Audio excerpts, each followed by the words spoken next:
الحمدللہ وحدہ والصلاة والسلام علی من لا نبی بعد وبعد۔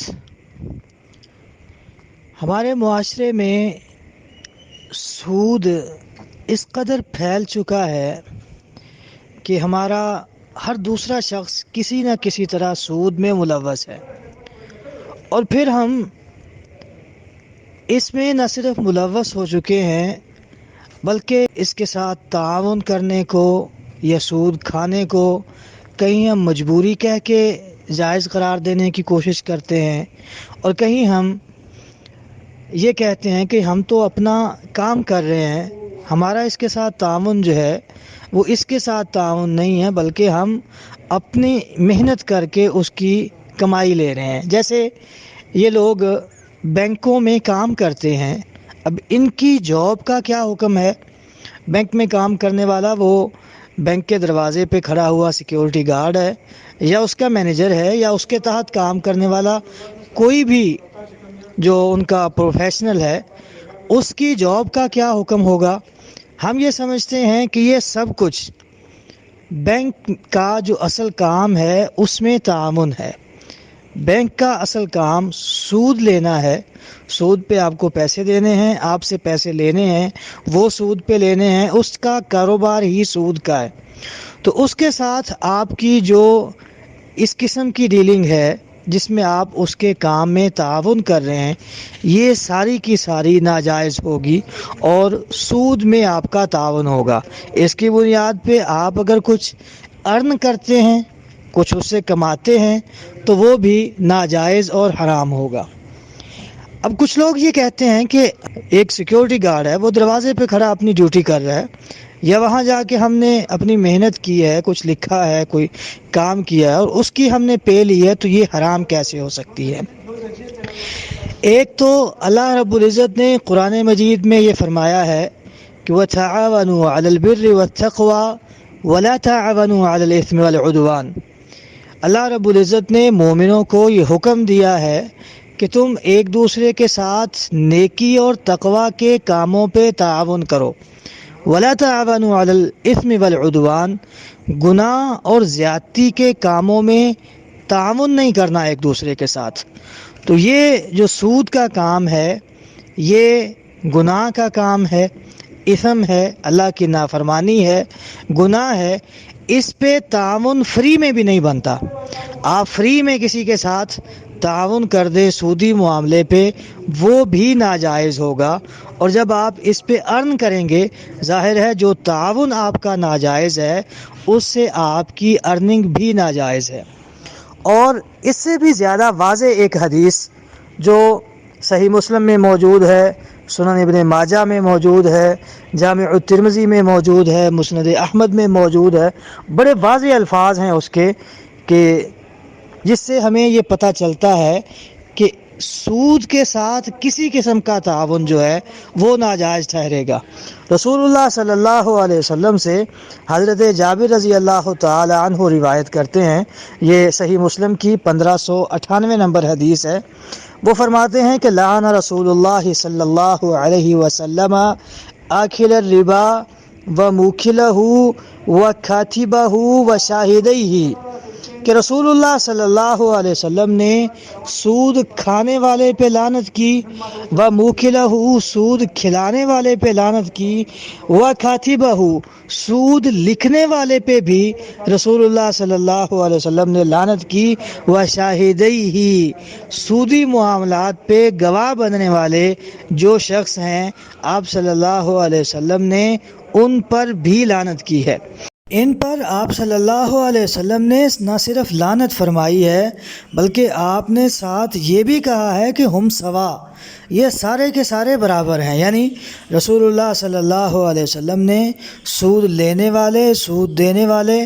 اس معاہدے کو لکھنے والے اور اس معاہدے کے گواہ بننے والے، ان سارے لوگوں کو گناہ میں برابر کا شریک رکھا ہے، اور ان کے لیے سوا کا لفظ بولا ہے کہ یہ سب اس جرم میں برابر کے شریک ہیں۔ اب سود کھانے والا اور کھلانے والا،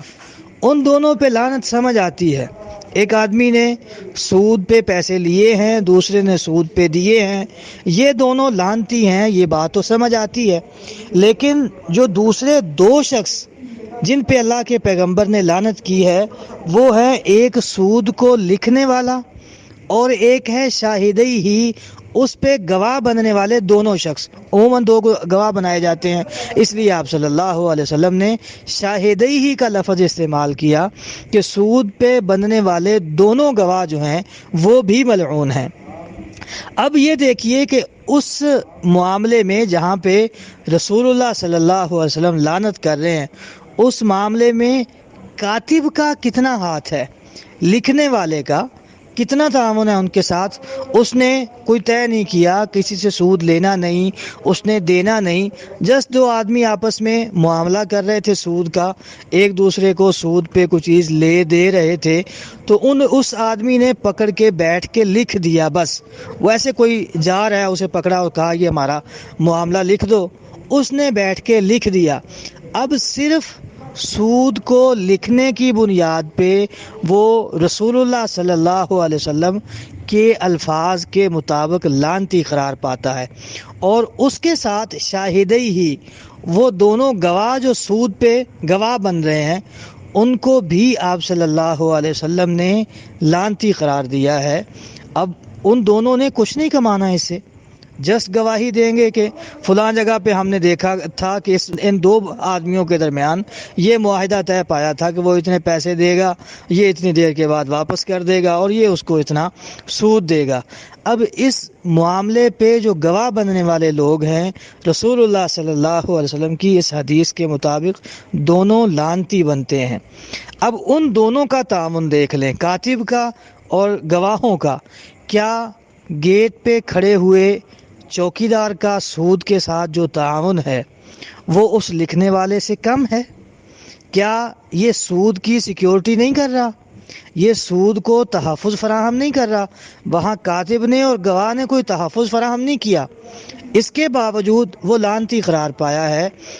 تینوں وہ لعنتی قرار پائے ہیں۔ یہاں پہ سیکیورٹی گارڈ کھڑا اس کو سیکیور کر رہا ہے، اس پورے نظام کو اس کی سیکیورٹی ہے۔ یہ سودی پیسے جو پڑے ہیں، جو سود کا کاروبار ہو رہا ہے، یہ باہر کھڑا اس کی نگرانی کر رہا ہے کہ کہیں کوئی اسے نقصان نہ پہنچا جائے۔ اور اندر بیٹھے وہاں جو آفیشل ان کے ورک کر رہے ہیں، کیا وہ کاتب کے زمرے میں نہیں آتے؟ وہاں سودی معاملے کو بیٹھ کے یہ لوگ لکھتے نہیں ہیں،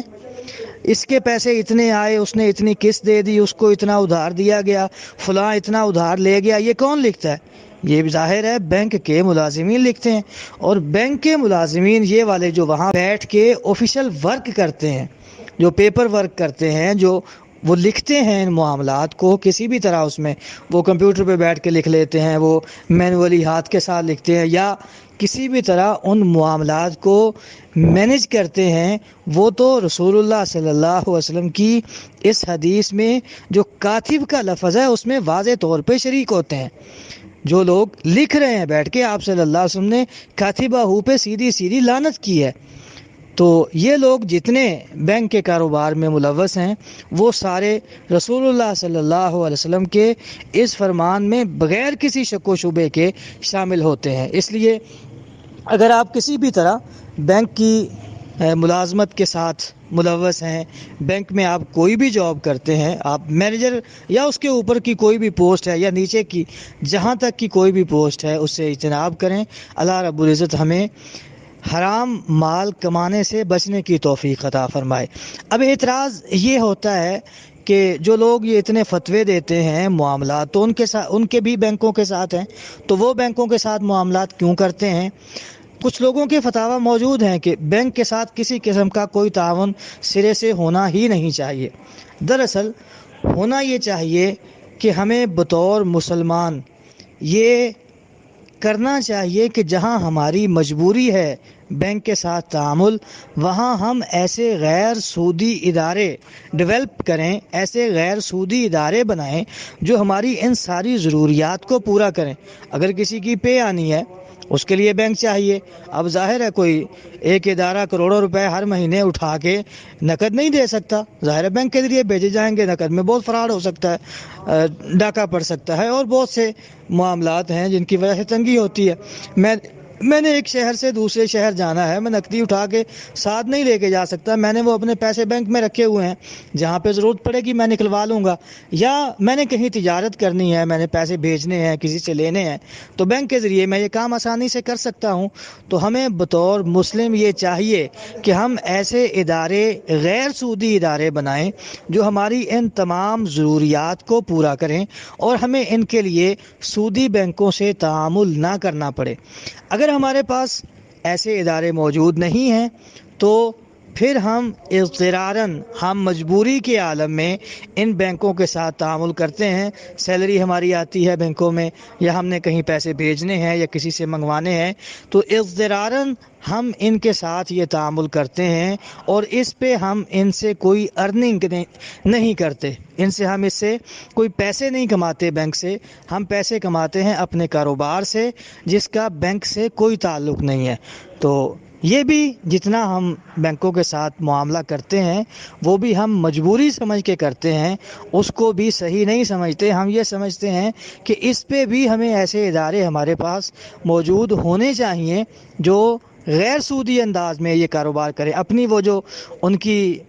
خدمت بنتی ہے، جو ان کے پیسے بنتے ہیں، اپنی وہ مزدوری لیں، ہم سے پیسے لیں، اور ہمارے یہ سارے معاملات غیر سودی انداز میں طے کریں۔ تو یہی معتدل سا موقف یہی ہے۔ ایک طرف بالکل انتہا ہے کہ بینک کے ساتھ کسی قسم کا تعامل جائز نہیں ہے، اس حد تک بھی ہم نہیں جاتے، کیونکہ معاشرے میں اس وقت مجبوری ہے، پیسے کی ترسیل کے لیے یا حفاظت کے لیے آپ کو بینک کی ضرورت ہے۔ دوسری طرف جو یہ کہتے ہیں کہ بس ٹھیک ہے سب لوگ کھا رہے ہیں تو تم بھی کھاتے رہو، یہ بھی غلط ہے۔ درمیانہ اور متوسط معتدل جو موقف ہے وہ یہی ہے کہ بینکوں کے ساتھ تعامل، ان سے ارننگ کرنا کسی بھی انداز میں، وہ آپ کوئی بھی جاب کر کے کریں، یا ان سے سود پہ پیسے لینا یا ان کو سود پہ پیسے دینا، یہ ساری صورتیں حرام ہیں، اور مجبوری کے عالم میں یہ جو معاملات آپ کے بینک کے بغیر نہیں چل سکتے، جو آپ کی جاب کی سیلری وہاں پہ آنی ہے، یا آپ نے کسی کو پیسے بھیجنے ہیں یا منگوانے ہیں، تو یہ معاملہ بینکوں کے ساتھ کیا جا سکتا ہے۔ واللہ تعالی اعلم۔